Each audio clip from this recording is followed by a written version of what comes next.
Well, happy Easter, everybody. If we haven't met, I'm Adam. I'm one of the ministers here at CCC, and I am really glad you are here today. Whether you come every week or someone invited you, or maybe church is more of a once or twice a year thing, you are in the right place because this church, it's all about helping people find their way back to God. We all have steps to take. And let me tell you, you picked a great day to be here because today we celebrate the most important event in all of human history, the resurrection of Jesus. You know, Ryan was talking about all the traditions that have kind of cropped up around celebrating things like Easter. And I was instantly thinking about being a kid. And for us, you know, Easter meant you'd get a basket. And in that basket would be some candy, maybe a chocolate Easter bunny, hollow, obviously. I mean, let's not be ridiculous here. And if it was a good year, my parents were feeling generous, maybe some, jelly beans. If it was a really good year, maybe one of those Reese's peanut butter eggs, or two, maybe. But that was it, It was a simpler time for sure. And somewhere along the way, things have most certainly escalated. In my family right now, the tradition is, it started with my dad. When my kids and my siblings' kids, when they were little, my dad figured it's just way too easy to give the grandkids an Easter basket. And it's way too easy to have an egg hunt. So he combined all of those traditions into this new, Easter egg treasure hunt thing. So he draws a map of his home and his whole property. And on the back, he writes clues to where to find the next clue. And then he cuts it into puzzle pieces and stuffs it in eggs. And then he hides the eggs. And when the kids get there, he gives them a clue. And it's like, good luck. And they love it. They go all around. And finally, once they find all the eggs, they have to put the map together. They have to tape it, to work. And it leads to their Easter basket. It's kind of like that Nicolas Cage movie, National Treasure meets Indiana Jones and the Last Crusade meets Goonies sort of thing. And it is awesome. But it has totally gotten out of hand because, so there's candy, but there's money, and there are gift cards, and there's more candy, and then there's clothes, and more money, and more candy. It's like, we have got to back this off. I hope to be a grandfather one day, and I'm not upping the bar from here. Let's it's interesting how holidays that started off solely focused on Jesus, that over time they can, drift into something else. I mean, we see this with Christmas, right? We know it's about the birth of Jesus, but there's Santa and there's elves and there's music and trees and all that jazz. But somewhere in the background, we know Christmas is about the birth of Jesus. And I think the same thing happens with Easter. It gets lost in the shuffle. Somewhere in the background, we know it's about the birth of Jesus, but it so easily becomes a celebration about spring, about the change in season, or eggs, or bunnies, or new outfits, brunch with the family. And if we're not careful, we can just miss it. We can miss the resurrection. And let me tell you, we cannot make too big a deal out of what Jesus has done for us. Easter is about the single most pivotal moment in human history, the resurrection of Jesus. And that is what we're celebrating today. Not just a tradition, not just a holiday, not just a story. We celebrate and honor, we rejoice in the event that changed everything. And here is why this matters for us. Here's why I want us to lean in for the next few minutes. If we misunderstand the resurrection, if we don't find a way to get it deep in our bones, we miss out on half of what Jesus came to do. If we stop at the cross, at the death of Jesus, we miss half the story. Last week we talked about what Jesus did for us on the cross, that through his death, we can be forgiven from our sin. That because of his sacrifice, we can be made right with God. Jesus on the cross, in his death, he paid the penalty we deserved for our sin, our mistakes, everything we've ever done or not done that just misses the mark of who God is and what he dreams for us. Jesus paid the penalty for all of that. And honestly, man, what Jesus did on the cross, that alone would be enough, wouldn't it? If all he did was forgive us and make that possible, that would be so much more grace than we deserve. That would be so much for us to wrestle with and get our minds around and to celebrate. But what if I told you the cross is only part of what Jesus came to do? What if forgiveness is only the beginning? What if Easter isn't about what Jesus saved us from, but it's also about what he saved us for? The tension I want us to sit in for a moment is what happens if we believe Jesus died for our sin, but we never understand why he rose again? What if we stop at forgiveness and never step into the life that he offers? What if all that happens is we celebrate Good Friday and we totally miss the power of Easter Sunday? What if I told you that it's even bigger than you can imagine, that the cross and the resurrection, they're couched in the middle of a cosmic story? God's been writing this story since before the beginning of time, and it still makes all the difference in the world for me and you, even now, even today, even this moment. Well, let's jump in.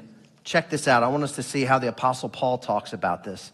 The words will be on the screen. You can read along. If you have a Bible with you and you want to read along, it will be in Colossians chapter 1. This is what Paul writes. The Son is the image of the invisible God, the firstborn over all creation. For in him all things were created, things in heaven and on earth, visible and invisible, whether thrones or powers or rulers or authorities, all things have been created through him and for him. He is before all things, and in him all things hold together. And he is the head of the body, the church. He is the beginning and the firstborn from among the dead, so that in everything he might have the supremacy. Paul wants to make sure we understand who we're talking about when we're talking about Jesus. He tells us that Jesus is the image of the invisible God. What he's saying is that when we see Jesus, we're seeing a physical expression of the infinite God. We're seeing the unmeasurable expanse of divinity walking around in a body, flesh and blood, a real person that is also really God. And we kind of get this dynamic a little bit. We see it with parents and kids all the time, right? Where the kid is the spitting image of their parent. You know, physically, the way they talk, their sense of humor. The son is showing us what the father is like. I remember when I was in college, I went golfing with my brother, and we pulled up to the tee box, and he hopped out real quick, and he grabbed his driver, and he just starts walking up to the tee. And for the first time, I saw it and was stunned. Oh my gosh. He walks just like our dad. Nobody on the planet walks that way except for my dad, and apparently my brother does too. That's what's happening with Jesus, only magnified times like 1,000. He shows us what God is like. And a lot of times we want to separate Jesus out. But Paul is making sure we see he is God, and he wants us to know, he really wants us to be clear on this. Jesus didn't just come on the scene 2,000 years ago. He was with God and active in the very creation of everything. In him, all things were created. Everything. The oceans, the mountains, the stars, every little thing from creepy crawlies to critters and flyers and swimmers and walkers and me and you too. You could think about it like this. Think of a skyscraper. The blueprint alone doesn't make the building. You need the architect and the builder together to bring it into reality. Jesus is both the blueprint and the builder. He is the reason anything exists at all and the power that made it happen. Jesus made everything. He is the author of life. He is the originator of life. He is the source. Life is his thing. It's his idea. He made it. The breath in your lungs, the heartbeat in your chest, the fact that you woke up today, life comes from and is an undeserved gift from Jesus to you. And Paul wants to make sure we know Jesus is the image of the invisible God. He's the source of life, and he wants to make sure we understand his proper place in all of this. He is before all things. Before anything else happens, Jesus. Before anything else got its start, Jesus. Before whatever's important to you or to me, whatever's worthy of investing our lives in, before it all, Jesus. That is his proper place. Paul is insisting we see this correctly. Jesus is the one. He's the head of the body, the church. You know, people didn't make this whole church thing up. It was Jesus's idea, and he is the head of it. We submit to him, we honor him, we devote ourselves to him because he's the top. He's the authority. This is a Jesus church because the church belongs to Jesus. But then Paul takes that even further. He made everything. He's above and before everything. And in his resurrection, he is the beginning and the firstborn from among the dead. You know, if you owned a vineyard, you would look at the very first grapes and be able to tell the harvest is coming. Jesus is the first grapes on the vine. His rising from the grave, that's the first of a whole new harvest of new life. He's the prototype. What happened in his resurrection, that is a preview of what God intends for us. He was the starting point of life from the very creation of everything, and he is the starting point of life from the grave, the new creation, so that in everything, in every way, he might have supremacy. Paul is making a really big deal about making sure we see Jesus for who he really is. Supreme, ultimate. He's the guy. He is the man. It is all about him. And why is that so important for us? Why go to such lengths to stress this? Well, because God put all of his proverbial Easter eggs in the Jesus basket. Jesus is God going all in on us. It's him going all in for us. Paul writes, for God was pleased to have his fullness dwell in him, and through him to reconcile to himself all things, whether things on earth or things in heaven, by making peace through his blood shed on the cross. Think about that for a moment. God came for us. Don't let that reality get old in your mind. Hear it again like it's brand new. The one who made everything, Jesus, he came into the world. The Creator stepped into his own creation. He didn't leave us to our own devices. He didn't turn his back on us or abandon us. He wanted to be near us. He wanted to make peace with God for us. And reconciliation was so costly for him. I mean, not only did Jesus give up his place in heaven, not only did he humble himself just to become human like us, but the Supreme One became the servant of all. And then he did the unthinkable.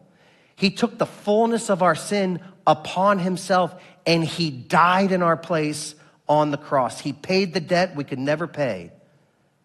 He was crucified. He died the death we deserved, and then he didn't stay dead.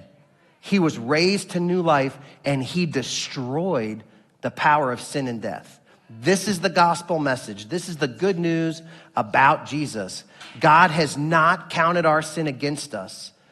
Instead, he has reconciled us to himself through Christ Jesus. Paul says, once you were alienated from God, you were enemies in your minds because of your evil behavior. But now, he has reconciled you by Christ's physical body through death to present you holy in his sight, without blemish, free from accusation. Reconciliation is not a truce between us and God. It's not some kind of spiritual ceasefire. In reconciling us to God, Jesus built a bridge where an abyss used to be. And he didn't just pay the toll so that we could cross. Jesus built the whole crossing so people like us, we can walk home to the Father. Jesus himself is the bridge. Before Jesus, we were alienated from God, at a distance, disconnected, enemies with him. We just lived stuck in our patterns of downward spiral. But because of Jesus, we're without blemish. We are cleansed. We are set free. It's not about behavior modification. It's about total identity transformation. And we can miss out on this so easily. We miss out on half of the promise, half the power, half the transformation God intends for our lives. The cross means people like me and you can be forgiven. But in the resurrection, we can be remade. And I think this is where a lot of people just get stuck with faith. So many of us believe that Jesus forgives us. But do we really believe that real, sustained, transformational change is actually possible? I mean, how many of us know that God loves us, but we still feel stuck in the same old patterns, same struggles, same habits, same fear, same guilt, same cycle we just can't break? If we're honest, a lot of us live like Jesus died and we've been forgiven, but we don't live like he rose and have been made new. And Easter promises something so much bigger, and I don't want you to miss out on it. Jesus didn't just come to forgive you. He came to free you. He didn't just come to cancel your debt. The resurrection, it breaks the power of sin and its control in your life. On the cross, he paid the cost. In his resurrection, he gives you what you cannot give yourself. Don't miss out on just how much Jesus wants to do in your life. What we're celebrating today, it's not just that Jesus came back to life. It's that he invites us to come back to life with him. Not some sort of reworked life. Brand new life. Think about this. I just need you to stay with me for a second. All right. So last year, my wife and I seriously upgraded our Christmas game. Not that we were necessarily in a bad spot before, but the kids got their first big gift. You know, you ever given one of those? It's like the first big one. And we got them a video game system. Up until this point, they'd only had one of those original Nintendo emulators, one of the small boxes that all the games are preloaded on. So, you know, they've been playing Super Mario and Excite Bike and Punch Out and all the stuff I grew up playing that's, 40 years old. Just a quick aside, over the last few years, I have been crushing my kids. They think I'm so good at video games because we just play all that stuff together. That's been fun. Don't let them in on the secret. Needless to say, they went bananas when they opened our family present, a Nintendo Switch. I got them a refurbished one from GameStop, and they have been all over it. They love it. They ask for more screen time. I'll do chores around the house. I'll get my homework done. What a motivational tool. They love this thing. They've been all over it. But bad news. The fan broke and completely ruined the battery. That joker is dead as a doornail. They only had a 3-month run. Not quite what they were hoping for. But what they didn't know was Dad got the product replacement warranty. So they were totally blown away when I came strolling through the door with a brand new Switch. They were so thrilled. Wait, what? You mean we get a fresh start? Dad, you mean we can start all over? They didn't try to fix the old one. They just gave you a new one? With the resurrection, it's a brand new life. It's not a new chapter. It's not a repair order. It's not some kind of factory reset for the soul. It's not repaired. It is not updated or refurbished. It is brand spanking new. And Paul talks about this in another part of the Bible. He says, we were therefore buried with him through baptism into death, in order that just as Christ was raised from the dead through the glory of the Father, we too may live a new life. Christians don't polish up our old selves. We bury them in baptism. You wouldn't patch up an old, ragged, tattered shirt and pretend like it's new. Baptism, it's taking the old clothes off and putting on something totally different. You're not fixing the old. You're clothed with a whole new identity. That is what the resurrection does. That's the power of Easter. The end, the cross, the grave, they're not the end at all. They're the beginning of a brand new life. When we're willing to let go, when we are willing to reach the end of ourselves, that is where we actually begin. Have you come to the end of you? Have you come to the end of what you can do? Are you ready to let go of the old things and grab onto something brand new? How do you do that? How do you say goodbye to the old stuff and step into what Jesus offers? I mean, how do we live that way today? Well, the first thing we do is we identify with what we're here to celebrate, the death, burial, and resurrection of Jesus. And the main way we do that, the main way we identify with him is through baptism. Paul wrote, we were therefore buried with him through baptism into death. We identify with Jesus in baptism by burying our old selves. Baptism is sometimes called a watery grave, where you go down into the water and you leave your old self there, and you come up out of that grave just like Jesus did, with a whole new life. Baptism is the place all of this begins, because it's the place where we are buried with Jesus. And if you're trying to follow him and you've never taken that step, that's probably your step. The good news is it's really easy to sign up to take that step.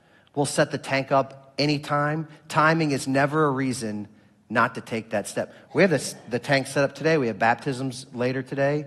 If today is your day, right after service, just swing by the Welcome Center. Let those volunteers know. We have clothes you can get baptized in. We have towels. We can make the whole thing happen. If today's your day, don't miss out. You know, when we think about living that new life Jesus wants, what happens once we're baptized? How do we keep things going? How do we continue to experience the power of the resurrection, the new life day in and day out? How do we keep it from getting stale or bogged down? You know, one idea comes to mind, and it's that we got to fight to keep Jesus and what he's done in front of us. And that is not easy. In fact, that takes a lot of effort and work. It's tough. We got to find ways to keep the gospel of Jesus front and center in our lives, front and center of our identity, of who we are. We have to keep coming back to it over and over. That is normal. That's what following Jesus should look like.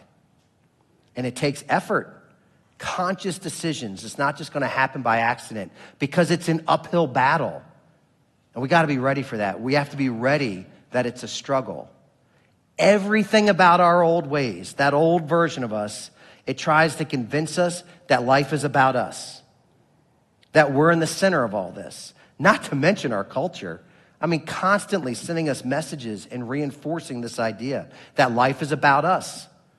Our life is about what we need, what we want, what we think, how we feel. We just live in a me world. And Jesus is not going to have that supreme center spot in our lives by happenstance. We have to bring the effort. Our old self is going to try to climb back onto the throne of our heart at every opportunity. If we're going to be transformed, we have to give Jesus his supreme, rightful place in our lives, because we are not the hero of our story. Jesus is the hero. And he doesn't invite us to try to make ourselves new. He invites us to die to our old self and to let him make us new. He's the one that started this good work. He's the one that will do it. Our part is to make sure he stays front and center in our lives. It's all about him. He is supreme. He is the author and creator of our new life. We receive it from him. We don't run around trying to make it happen for ourselves. We stay close with Jesus. We make the decision that he is the Lord of our lives. He is in the driver's seat of who we are. And then we do the hard work of continually giving him control. We just want to keep taking it back. We just have to keep giving it to him. We have to keep making sure he's on the throne of our hearts. We die to ourselves over and over, and he breathes new life into us over and over and over. And so many of us are frustrated with our faith because it's just not working. Nothing's changing. We just keep trying harder and harder. But the message of the resurrection isn't about making new life for ourselves. The power of the resurrection, the blessing, the amazing gift of Jesus is that he will remake you. He will do the work that you cannot do. Our part is keep him in the rightful place in our lives. And I think so many of us want this. I think it resonates so deeply inside. We know we need a new start. We know we're made for something more and we can be made new. That is so good. But it was G.K. Chesterton who wrote, Christianity has not been tried and found wanting. It has been found difficult and left untried. That is why we lose our power. We don't experience the transformation Jesus promised because it's hard to keep Jesus in the center instead of ourselves. Because the gospel is not prime enough in our eyes. We so easily and subtly just let it fade and drift out of our focus. We receive the forgiveness on the cross and we miss out on half of what Jesus promises us. I can look on whole sections of my life where I've gotten this wrong and missed out, and I imagine you can too. This is why linking up with a church and being here consistently is such a vital part of this journey. It is so much easier to keep the gospel before us when we center our time and our calendar around it. It's so much easier when we schedule our weekend around making sure we engage with a service like this as a way to prioritize remembering Jesus and putting him in his spot. Not to mention that as we build relationships with people around here, man, that goes so far. It's so encouraging. It helps us to keep going. We just can't do this alone, and we were never meant to. If we're not around or if we're in and out, we just don't get what we need for the journey. We're one life event away from stepping away for months or years. Just committing to show up, that might be half the battle right there. You know, maybe one of the best ways to focus ourselves on Jesus and keep what he has done in front of us is by celebrating communion together. We take a piece of bread and we remember the image of the invisible God allowed his body to be destroyed for us, to pay the price for our sin. And we drink some juice and we remember that the author of life died and was raised to new life. And he authored a whole new life for us. We take communion and we remember before Jesus, we were alienated from God. We were his enemies, but now we're blemish free. We're cleansed. He doesn't count any of what we've done against us. Not because of us, all because of Jesus. There are communion packets in the back of the auditorium if you need one. You're invited to spend a little time centering on what Jesus has done for you. And then the band is going to play a song and we're going to celebrate and worship what Jesus has done together. Let's celebrate communion.